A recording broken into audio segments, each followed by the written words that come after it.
بسم اللہ الرحمن الرحیم۔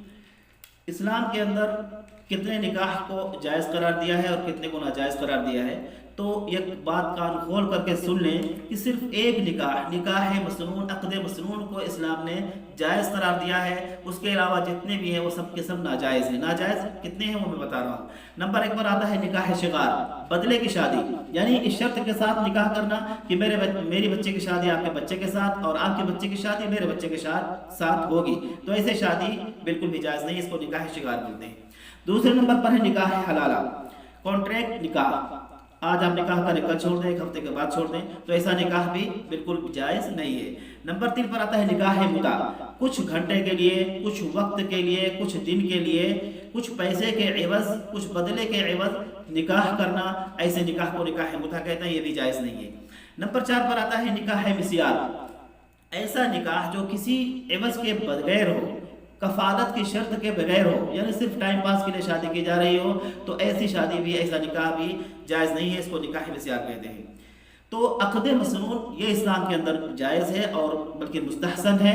اس کے بارے میں صحیح حدیث بخاری شریف کی روایت ہے، حدیث نمبر 1850، حضرت ابو ہریرہ رضی اللہ تعالیٰ عنہ سے روایت ہے کہ اللہ کے نبی نے فرمایا کہ عورت سے نکاح کیا جاتا ہے 4 چیزوں کی وجہ سے۔ نمبر 1 اس کے حسب و نسب کی وجہ سے، نمبر 2 مال و دولت کی وجہ سے، نمبر 3 حسن و جمال اور خوبصورتی کی وجہ سے، نمبر 4 دینداری کی وجہ سے۔ تو حضرت ابو ہریرہ رضی اللہ تعالیٰ عنہ کو مخاطب بنا کے اللہ کے نبی نے جو الفاظ کہے ہیں وہ تاریخی الفاظ ہیں اور بالکل سنہرے الفاظ سے لکھے جانے والے الفاظ ہیں۔ آج ہم غور کریں، اللہ کے نبی نے فرمایا کہ تم اس چوتھی چیز کو لازم پکڑ لو، یعنی دینداری کو ترجیح دو، فوقیت دو، اسی کو دیکھ کر کے شادی کرو، اس کے بدلے میں اس کے ساتھ وہ ساری چیزیں خود بخود آ جائے گی۔ آج ہمارا حال یہ ہے کہ ہم ان دینداری کو پیچھے چھوڑ دیا، ہم نے ان 3 چیزوں کو ہم نے اپنا لیا، دولت کی وجہ سے شادی کرتے ہیں، حسب و نسب کی وجہ سے یا خوبصورتی کی وجہ سے کرتے ہیں۔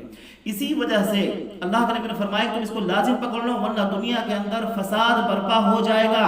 آج کان کھول کر سن لیجئے، دیکھ لیجئے کہ پوری دنیا میں فساد برپا ہے، ہماری اولاد نافرمان ہیں، مسلمان پریشان ہیں اور ہم ان سے اتنی زیادہ امیدیں کر رہے ہیں، پھر بھی ہماری ساری امیدیں پر کھرے نہیں اترتے۔ اس کی وجہ یہ ہے کہ ہم نے اس اللہ کے نبی کے پیغام کو ہم نے پیچھے چھوڑ دیا، یہ ہم دینداری کو ہم نے پیچھے چھوڑ دیا۔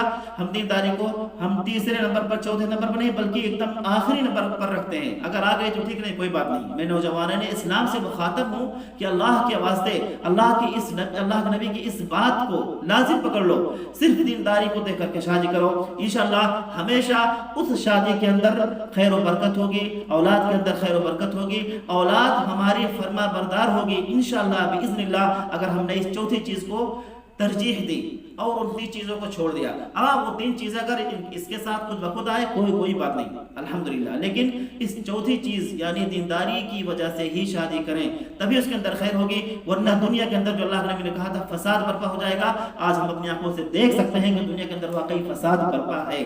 اللہ تعالیٰ سے دعا ہے کہ اللہ تعالیٰ ہم سب کو دینداری دیکھ کر کے شادی کرنے والا بنا دے اور دین کی صحیح سمجھ عطا فرما دے، اللہ کی نبی کی ہر سنت زندہ کرنے والا بنا دے، آمین۔ وما علینا الا البلاغ المبین۔